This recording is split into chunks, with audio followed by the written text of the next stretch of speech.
وعليكم ورحمة الله وبركاته.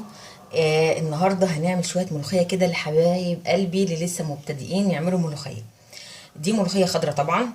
أول حاجة لازم تعمليها عشان تطلع الملوخية معاكي ناجحة، انتي بتقطفيها ازاي؟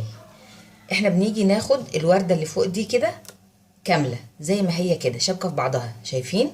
هي دي اللي بتديها العرق والمطة بتاعت الملوخية الصح. وبعد كده بقية الورق بناخده كده الورقة بس، وبنسيب العيدان بتاعتنا زي ما هي كده. هوريها لكم تاني. بتاخدي العيدان، بتسيب العيدان زي ما هي، بتاخدي الورقة بس كده اهي اهي، وتيجي عند الوردة اللي فوق دي بتاخديها شابكة في بعضها بالشكل ده. هي دي الوردة دي اللي بتديكي المطة بتاعت الملوخية بتاعتك اهي، شايفين اهي. وبقية الورق بناخده الورق بس. هنبدأ بقى نغسلها وننشفها بفوطة، وبعد كده نبدأ نخرطها ونشوف هنعملها مع بعض ازاي. هنعمل الملوخية بتاعتنا. طبعا احنا غسلناها نشفناها في فوطة كويس، خرطناها بالمخرطة طلعت بالشكل ده.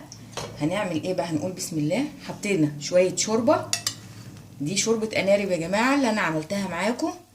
تقدري تحتفظي بالشوربة في الفريزر، تستخدميها في اي يوم انت عايزاه. ونقلبها كده.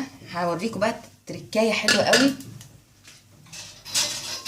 علشان عشان الملوخيه بتاعتك، بسم الله، الملوخيه بتاعتك يبقى لها عرق وبتمطش، ان انت تقلبيها بالمضرب بالشكل ده كده، المضرب اليدوي بالشكل ده. هنحط حبه شوربه قليلين علشان هي لو الشوربه بتاعتها زياده مش هتعرفي تعالجيها، لكن كده هتقدري لو هي تقيله معاكي هتقدري تظبطي القوام بتاعها.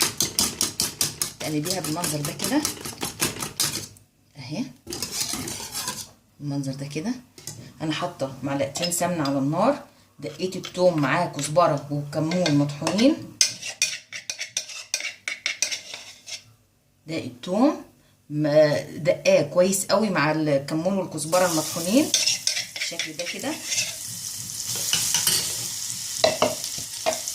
هنحمرهم بقى. النار ولا على الملوخيه على فكره.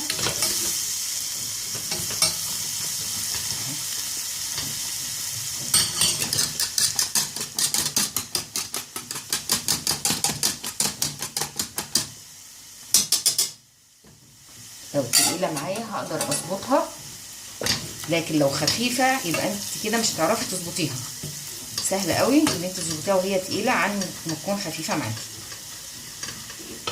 هنحط بقى، عاوزه اوريها لكم اهي، شايفين شكلها ما شاء الله عليها، حاجه جميله جدا اهي. شايفين قد ايه مطاطه عشان الخطوات اللي احنا عملناها. هي هتحتاج شويه شوربه معايا، نحط لها شويه شوربه.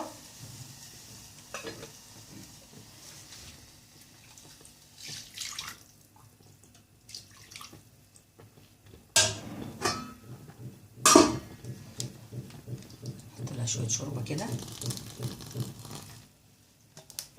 نرجع ايه اهي، شايفين ما بتقطعش معانا ازاي.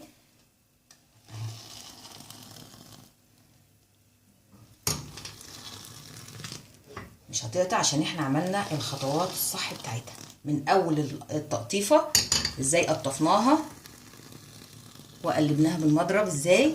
وتالت حاجه هتعمليها عشان تفضل معاكي بالمنظر ده، ان انتي مش هتغطيها وهي سخنه. بس دي كده كانت طريقه الملوخيه بتاعتنا. الف هنا والف شفا. متنسوش اللايك والاشتراك وتفعيل الجرس عشان يوصلكم مني كل جديد ان شاء الله.